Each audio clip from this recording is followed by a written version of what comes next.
어느 조용한 시골 마을에 있는 작은 집에서는 종종 알 수 없는 소리가 들려오곤 했습니다. 이 집은 오랜 세월 동안 비어 있었고 마을 사람들은 그 집을 귀신 들린 집이라고 부르며 두려워했습니다. 어느 날 젊은 대학생 한 명이 학교 프로젝트를 위해 마을을 방문하게 되었습니다. 그의 이름은 준호였으며 그는 무속신앙과 한국의 전통 귀신에 대한 연구를 진행하고 있었습니다. 준호는 마을에 도착하자마자 그 집에 관한 이야기를 들었습니다. 그는 이 기회를 놓치지 않기로 결심하고 연구의 일환으로 그곳에 머물기로 했습니다. 첫날 밤 준호는 집안에 자신만의 작은 연구소를 차리고 촛불을 켜고 앉았습니다.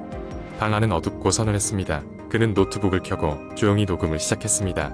한밤중이 되자 준호는 갑자기 차가운 바람이 불어오는 것을 느꼈습니다. 윈드 브레이커를 단단히 여며도 추위를 막을 수 없었습니다. 그때 어디선가 문이 삐걱거리는 소리가 들렸습니다.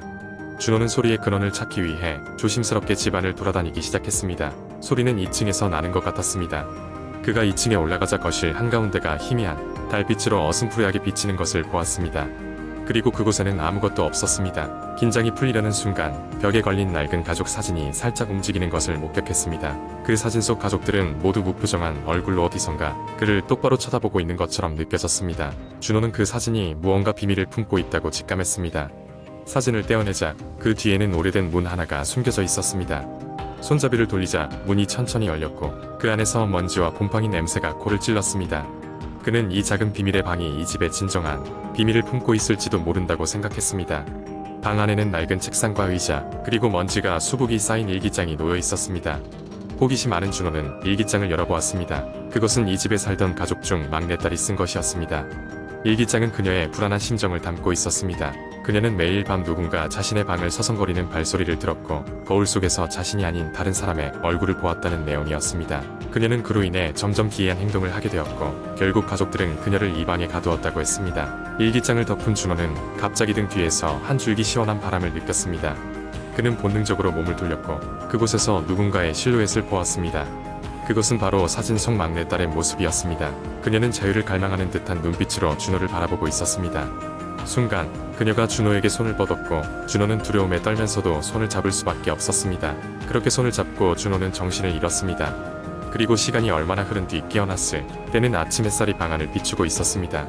그는 자신이 여전히 그 방 안에 앉아있다는 것을 깨달았습니다. 일기장은 사라졌고 방 안은 그 어떤 신비로운 흔적도 없이 깨끗했습니다. 마치 모든 것이 꿈이었던 것처럼 말이죠. 준호는 무사히 마을로 돌아왔지만 그날 밤 이후로 그는 종종 남모를 시선과 발자국 소리에 시달렸다고 합니다. 그는 그 후로도 여러 차례 무속신앙과 귀신에 관한 연구를 계속했지만 그 집에서의 경험을 잊을 수 없었고 그것을 글로 남겨 사람들에게 전했습니다. 그의 이야기는 오래도록 사람들에게 전해지며 한국의 또 다른 공포썰로 남았습니다. 두 번째 이야기, 서울의 한 번화가에 위치한 오래된 아파트. 이곳은 1980년대에 지어져 외관은 낡고 낡았지만 저렴한 임대료 덕분에 항상 사람들로 붐볐다. 나는 대학을 막 졸업하고 첫 직장을 구하게 되면서 독립을 하기로 결심했다. 예산이 빠듯했던 나는 그 아파트의 공실을 찾게 되었고 깔끔한 내부 인테리어에 비해 매우 저렴한 가격에 이끌려 계약을 맺게 되었다. 아파트는 15층 건물이었고 나는 13층에 자리 잡았다. 처음엔 모든 것이 순조로웠다. 출근과 퇴근으로 바쁜 나날을 보내며 아파트에서의 생활을 즐겼다. 하지만 어느 날부터인가 이상한 일이 발생하기 시작했다. 밤마다 나는 복도를 걸어 다니는 발소리를 듣곤 했다. 처음에는 이웃 주민이 늦게 들어오는 것이라고 생각했다. 그러나 발소리는 매일 같은 시간대에 들렸고 복도에는 항상 아무도 없었다. 심지어 소리는 내 문 앞에서 멈추곤 했다. 두려움이 커져갔지만 일에 치여 그저 무시하려 했었다. 며칠 후 복도 발소리가 들리는 그 시간대에 나는 부엌에서 컵을 컵받침대에 두려다가 놓쳐 바닥에 떨어뜨리게 되었다. 귀찮은 마음에 바로 치우지 않고 잠자리에 들었는데 다음날 아침 컵이 깨끗하게 제자리에 놓여 있었다. 순간 소름이 돋았다. 누군가 내 방에 들어와 깨진 컵을 치웠다는 결론에 도달하자 그 아파트는 내가 생각했던 것보다 훨씬 더 불길하게 느껴지기 시작했다. 그날 이후로 점차 기이한 일들이 계속됐다. 텔레비전은 혼자 켜져 있기도 하고 전자레인지가 돌고 있는 소리가 났지만 마침 다가가면 아무것도 없었다. 나는 점점 피로와 불안감에 시달렸고 정신적인 스트레스는 견딜 수 없을 정도로 커졌다. 어느 날 나는 마침내 결심하고 아파트 주변을 조사하기로 했다. 관리실에 가서 아파트에 대한 이력을 조사하니 내가 사는 13층에는 과거에 화재가 난 적이 있음을 알게 되었다. 그 화재로 몇몇 주민이 목숨을 잃었고 그 이후로 그 층은 공포의 대상으로 여겨지고 있다는 소문이 있었다. 나는 소름이 돋았지만 여전히 불분명한 것들이 많았다. 그 후로도 불가사의한 일들은 계속됐고 나는 과거 입주민 중 한 명이었던 사람을 수소문 끝에 만나게 되었다. 그 사람은 내가 겪는 일들이 사실이라고 말해주었다. 화재로 죽은 영혼들이 아직 그곳을 떠나지 못하고 방황하고 있다는 것이었다. 그는 특히 내 방이 불이 시작된 장소라고 했다. 그곳에 살았던 아이가 불길을 피하지 못하고 갇히게 된 방이었다고. 그 영혼이 그녀의 발소리라고. 영혼을 딸릴 방법을 모르면서 나는 심신이 지쳐갔다. 하지만 그 아이의 나머지 이야기를 들으면서 미안한 마음이 들었다. 그 아이는 가족들을 잃고 홀로 남아 끝내 그 방을 빠져나오지 못한 채 생을 마감했다는 것이다. 그 이야기를 들은 뒤 나는 아이를 위해 매일 작은 제단을 만들어 음식을 차려두기로 마음먹었다. 점차 이상한 기운은 사라졌고 발소리도 들리지 않게 되었다. 이 일을 계기로 나는 그곳을 떠나기로 결심했다. 영혼이 아직 어딘가에 있을 거라는 생각에 마음이 조마조마했지만 떠나는 날까지 특별한 일은 없었다. 마지막으로 문을 닫으며 나는 조용히 속삭였다. 미안해. 그리고 잘 있어. 지금도 그 아파트를 그리워하진 않지만 가끔 누군가를 위해 나를 희생하는 마음의 중요성을 깨닫곤 한다. 그 이후로 나는 더 이상 그곳을 찾지 않게 되었지만 그 아파트에는 가끔 새로운 입주자들이 들어가곤 했다. 그들이 나처럼 무사히 살아가는지 모르겠지만 그들이 겪을지도 모르는 일을 떠올릴 때마다 어딘가 알 수 없는 슬픔이 밀려오곤 한다. 세 번째 이야기. 한국 인터넷 커뮤니티에서는 다양한 공포 썰들이 공유됩니다. 그 중에서도 한번 보면 잊히지 않는 섬뜩한 이야기를 하나 들려드리겠습니다. 이 이야기는 여러 한국 커뮤니티에서 떠돌았던 이야기로 여러 차례 각색되어 전해지곤 했습니다. 여름방학이 시작되고 나는 학교에서 우연히 만난 몇몇 친구들과 함께 이른바 흉가 체험을 하기로 했다. 흉가는 시골 외진 곳에 버려진 오래된 저택으로 사람들은 종종 그곳에서 기이한 일이 벌어진다는 소문을 전해 듣곤 했다. 우리는 그곳에서 하룻밤을 보내기로 결심했다. 저녁이 되어 우리는 출발했다.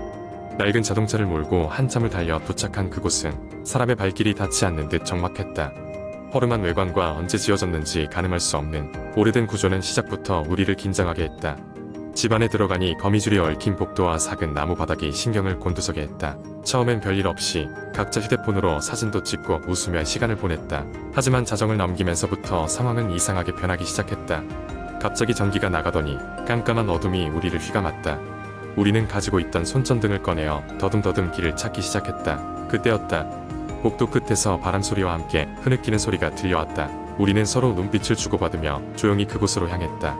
가까워질수록 소리는 점점 커졌고 복도 끝 작은 방에서는 누군가의 흐느낌과 함께 낮은 읊조림이 섞여 있었다. 방 문을 열자 우리는 그곳에서 작고 어두운 그림자를 볼 수 있었다. 처음엔 사람이라고 생각했지만 점점 보이는 것은 형태없는 그림자만이었다. 급기야 그것은 우리에게 다가오기 시작했다. 겁에 질린 우리는 소리를 지르며 방을 나와 집 밖으로 달려나갔다. 밖으로 나오자 비명이 멈췄고 주위는 다시 고요해졌다. 심장이 아직도 요동치고 있었지만 우리는 어떻게든 이곳을 벗어나기로 했다. 자동차에 탔을 때 뒤돌아본 저택은 그저 조용한 폐가처럼 보였다. 그 후로 우리는 다시는 흉가에 가자는 이야기를 꺼내지 않았다. 우리가 그날 본 것은 무엇이었을까? 오래된 집에 얽혀있던 과거의 잔재일까? 아니면 우리가 만들어낸 환영일까? 하지만 한 가지 확실한 것은 그날의 기묘한 경험이 아직도 우리의 꿈속에 회상된다는 것이다. 이 이야기는 듣는 이로 하여금 버려진 장소에 대한 경외감과 함께 그곳에 얽힌 수많은 미지의 이야기들에 대한 상상을 불러일으킵니다. 이러한 공포설들은 그 자체로도 흥미롭지만 때로는 우리의 상상력과 두려움을 자극하여 색다른 경험을 제공합니다. 네 번째 이야기. 어느 조용한 시골 마을에 살던 수지는 도시대학으로 진학하게 되어 서울로 이사를 가게 되었다. 그녀는 학교 근처에서 방을 구하기로 결정했고 여러 집들을 둘러보다가 유난히 저렴한 월세가 마음에 드는 아파트를 발견했다. 집주인은 약간 불안해 보였지만 월세가 저렴하니 이상하다는 생각은 들지 않았다. 수지는 이사를 마치고 새로운 방에 들어가는 날 집주의 얼굴이 너무 창백하다는 것을 느꼈다. 하지만 처음 도시 생활을 시작하는 설렘이 그런 생각을 금방 지워버리게 만들었다. 방은 작지만 충분히 아늑했고 창문 너머로는 햇빛이 잘 들어왔다. 그러나 날이 저무는 순간 그녀는 이상한 기운이 서서히 방 안을 채우는 것을 느꼈다. 첫 번째 밤, 수지는 깊은 잠에 들지 못했다.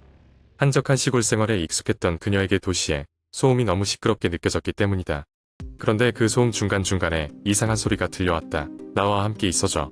라는 희미한 속삭임이 그녀의 귓가에 속삭였다. 처음에는 바람소리라 생각하고 그냥 넘겼다. 며칠이 지나고 반복되는 소리와 함께 이상한 일이 벌어지기 시작했다. 창문을 열어둔 기억이 없는데 아침에 일어나 보면 창문이 열려 있었다. 한밤중에 누군가 방 안을 돌아다니는 발소리나 거울 속의 자신이 아닌 다른 사람의 모습이 희미하게 보이기도 했다. 수지는 그때마다 잠에서 깼지만 그 이상한 현상을 생생하게 기억했다. 어느 날 밤 소리가 너무 가까이 들렸고 그녀는 두려움에 떨다 결국 방을 둘러보기로 결심했다. 수지는 핸드폰 불빛을 켜서 조심스럽게 방 안을 비추었다. 방 안에는 아무것도 없는 것처럼 보였다. 그녀는 창문으로 다가가 다시 확인하려 했지만 바깥에는 짙은 안개만이 자욱했다. 창문을 닫으려던 순간 그녀는 창문 너머에서 누군가의 눈이 자신을 바라보고 있는 것을 발견했다. 놀라 움찔하며 뒤로 물러난 수지는 곧바로 창문을 닫고 커튼을 쳤다. 그녀는 공포에 사로잡혀 잠을 잘 수 없었고 다음날 학교에 가서도 내내 그 생각만 했다. 친구들에게 이야기를 해보았지만 친구들은 그냥 스트레스 때문일 거라며 대수롭지 않게 넘겼다. 그러나 그녀는 더 이상 그 방에서 혼자 있을 자신이 없었다. 수지는 불안감을 이기지 못하고 결국 집주인에게 연락하여 이사를 가고 싶다는 뜻을 전했다. 집주인은 무거운 표정으로 고개를 끄덕이며 이해한다고 했다. 그러면서 수진에게 이 집의 과거에 대해 조심스럽게 털어놓았다. 몇 해 전 이 집에는 한 여대생이 살았는데 어느 밤 창문을 통해 누군가가 집에 몰래 들어와 그녀를 해쳤고 그 여대생은 결국 돌아오지 못했다는 이야기를. 그 이야기를 듣고 온몸에 소름이 돋은 수지는 급히 짐을 정리하고 그 집을 떠났다. 시간이 흐른 뒤 수지는 새로 이사한 집에서 다시는 그런 기이한 일을 겪지 않았다. 다만 가끔 그녀의 꿈속에 나타나 자신의 얼굴을 주시하던 그눈의 주인이 누구였을지 생각할 때마다 소름이 돋곤 했다. 그리고 그 집은 수수께끼 같은 모습으로 다시 월세 게시판에 올라와 또 다른 새로운 주인을 기다리며 아무것도 모르는 사람에게 새로운 시작을 약속하고 있었다.